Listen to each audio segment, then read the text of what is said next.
थारैनो दिनैनि समाव मोनद' हारिनो एसटि होयोब्ला अब्लानिया थाखानाय जा एसटि जा थाखानाय ट्राइबेल हारिफोर बिनि थासारिया माब्रै जागोन बियो जोबोरैनो साननो गोनां बाथ्रा। माखासे राजखान्थिनि दैदेनगिरिफ्रा गाव गावनि गादिनि थाखाय गोबाङानो गोबां बाथ्रा बुंदों, नाथाय आथिखालाव गोबां जोंनि ट्राइबेलनि माहारियारि आफादफोरनि दैदेनगिरिफोरा नाथाय बेनि सायाव गोख्रोङै बेरेखा खालामदों आरो गोख्रोङै बाथ्रा बुंनायखौ बे समाव नुना मोननाय जादों। थारैनो जुदि दिनैनि समाव जा मोनद' हारिया एसटि डिमान्ड खालामनानै एबा दाबिनानै गोबां हर सान सोमावसारदों आरो लोगोसे गोबां नन ट्राइबेलफ्रा गोबां बेनि सायाव मदद होखोमादों, सिंजों सिं जा मोनद' हारिखौ एसटि खालामनांगौनि मदद होदों। थारैनो जुदि बेफोरबायदि मोनद' हारिया जुदि एसटि जामारोब्ला थाखानाय एसटिफ्रा माब्रै जागोन? दा बेखौ लानानैनो मिरु दुलाराय बर' फरायसा आफादनि आफादगिरि जा दिपेन बर' बिथाङा दिनैनि जा सिसि2आनि जा सोमावसारनाय गुवाहाटी नोगोरनि साखाथियाव थानाय जा सनापुरनि मिनि स्टेडियामाव 1 लाखनिबो बांसिन ट्राइबेल सुबुंफ्रा ज' जानानै गासै मोन 26 ट्राइबेल सुबुंफोरनि एबा ट्राइबेलफोरनि माहारियारि आफादफ्रा खौसे जानानै सोमावसारदों मोनद' हारिनि एसटि सोमावसारनायनि सायाव एबा बिनि सायाव बेरेखा खालामनानै सोमावसारदों आरो बेखौ लानानै गोख्रों बाथ्रा बुंदों मिरु दुलाराय बर' फरायसा आफादनि आफादगिरि दिपेन बर' बिथाङा रोखा फोरमायदों दि जुदि आथिखालनि जाबायदि मोनद' हारिनो जुदि एसटि होयोब्ला अब्ला एक्जिस्टिं जा एसटि एबा ट्राइबेलफ्रा जा थाखानाय ट्राइबेलफोर दङ बे थाखानाय ट्राइबेलफोरा गोबाङैनो खहा जागोन आरो जाखिनि एसे मोनो जाखिनि एसे ट्राइबेलनि मुङाव एबा एसटिनि मुङाव खथा मोनो बेफोरबो बिग जिर' जानो थांगोन आरो लोगोसे जा राजखान्थि बिथिङावबो जाखिनि एसे मोनो एबा बिनि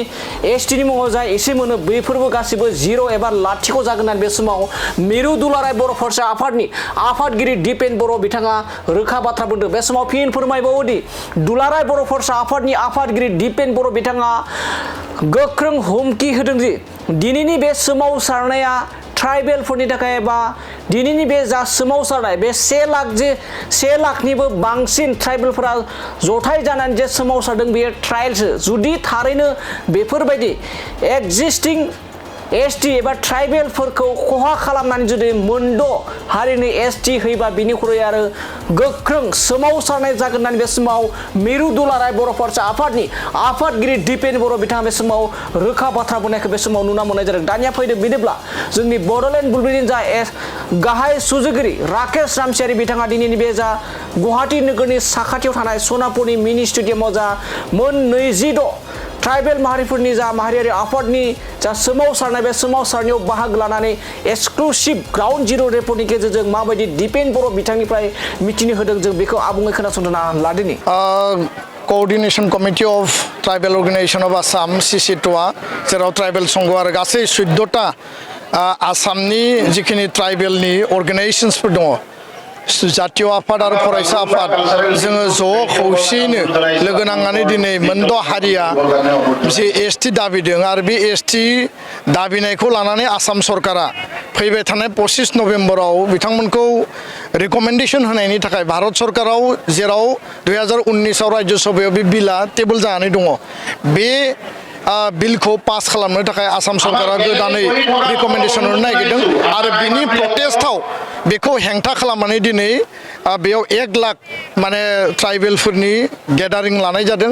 आरो बेयो मात्र ट्रेलार आरो बिनि उनाव जुदि आसाम सरकाराव जबरदस्ति एक्जिस्टिं ट्राइबेलनि कन्स्टिटिउसनेल आरो पलिटिकेल राइट्स जोंनि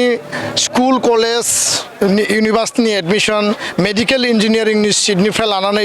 एपिएससि इउपिएससि गासै जिखिनि एडमिनिस्ट्रेसन आरो रिक्रुटमेन्ट बेबस्थायाव जिहेतु बियो जोंनि अधिकारखौ कब्जा खालामगोन 6 शिड्युलाव भिसिडिसिनिफ्राय लानानै अट'नमास काउन्सिलाव पन्सायतनिफ्राय लानानै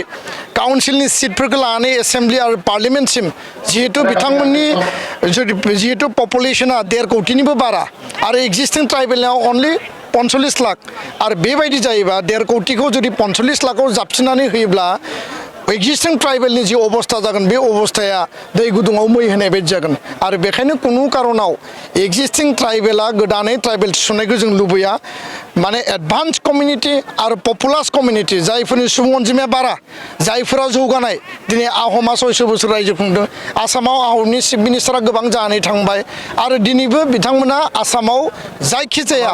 प्रशासनिक पलिटिकेल बिथांमोना डमिनेन्ट बेबायदि समाव जुदि बिथांमोनखौ एसटि खालामनाय जायोबा आथिखालनि थाखानाय बर'जों लोगोसे राभा मिसिं गार' टिवा जोंनि ट्राइबेलफोरनि अबस्थाया मा जागोन दा बेखायनो 8 टाइम बिथांमोनखौ रिजेक्ट खालामदों आरजिआइआ आरो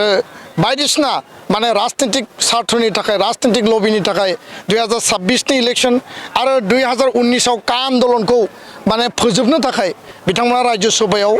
बेखायदा लामाजों जि लामाया माने संबिधाना एलाउ खालामा जेराव क्राइटेरिया माने रिजेक्ट खालामदों बेबायदि बेखायदा लामाजों बिथांमोना टेबोल खालामदोंमोन आरो दिनै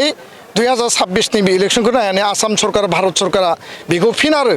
माने लांफिननायनि लामायाव आरो मोनद' हारिनि आफाद आरो गौथुम बिथांमोना दिनै आन्दोलन खालामगासिनो दङ जोंहा बिथांमोनजों हारियारि दाङाबाजि जानो गोनां गैया बिथांमोननि अयनाय जों मालाबाबो साना खिन्थु जोंनि अधिकार जोंनि एक्जिस्टिं शिड्युल ट्राइबनि जिखिनि rights and privilege constitutional political राइट्सखौ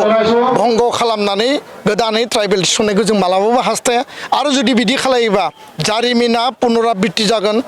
हिस्ट्रिया माने पुनराबृत्ति जागोन जाय कारनाव आसामा 7 सिस्टार जादों आरो एखे कारनाव जुदि भुल खालामोब्ला आसाम सरकार भारत सरकारा जोङो आलादायै रायजोखौ